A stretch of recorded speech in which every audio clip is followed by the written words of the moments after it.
The Yorkshire Post says Was Boris Johnson's speech a masterpiece in hypocrisy? Ladies and gentlemen, I have news for you. We are not the nasty party. We never were, but, as I said, some thought we were. Now they know better. They have seen the Labour Party at work.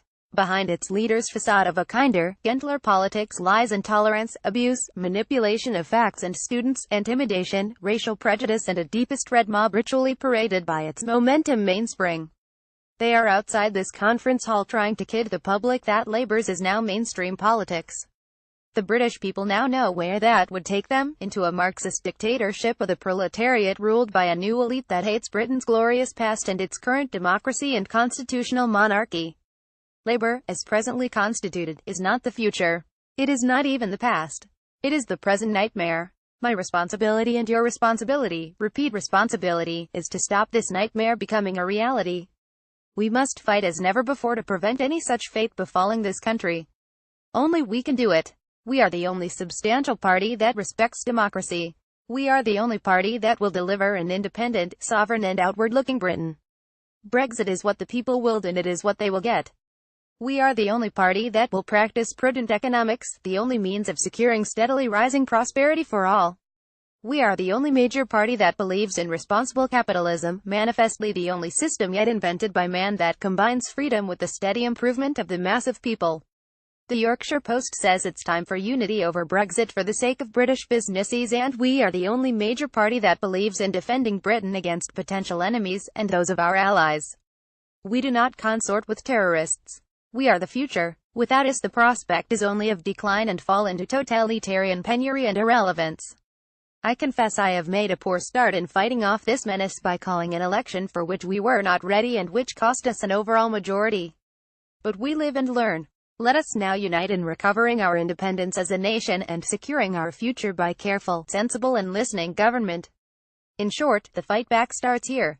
Join me in my resolve to make Great Britain greater yet, a shining example in a dangerous world of a mature and responsive parliamentary democracy. To achieve this together we have to do a number of things. First, we must reorganize and gear ourselves up from the grassroots to get over our message in a computerized world.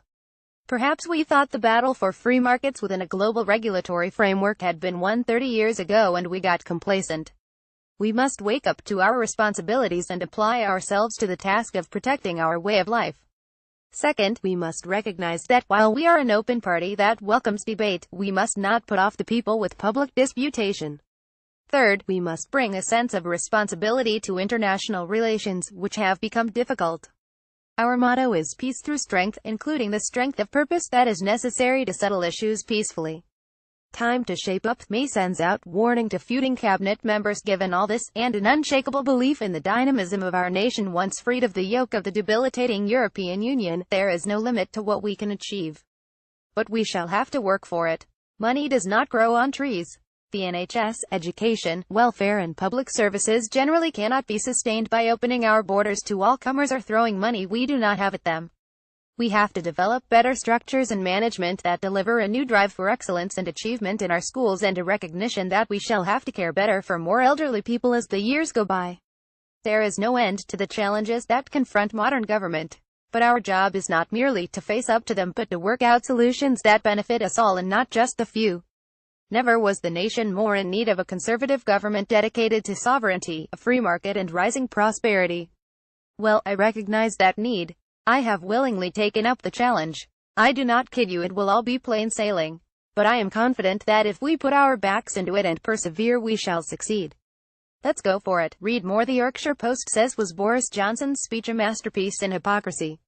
Boris Johnson covers zombies, boils and bondage in vivid conference speech. Chamber Rudd announces crackdown on extremist and offensive content online. Time to shape up. May sends out warning to feuding cabinet members. The Yorkshire Post says it's time for unity over Brexit for the sake of British business. A sham and rail pledge needs to be followed by billions more. Analysis listening is fine, but May needs to offer direction to analysis form an orderly queue under the magic money tree. Nobody is unsackable, says Hammond amid Johnson disloyalty accusations.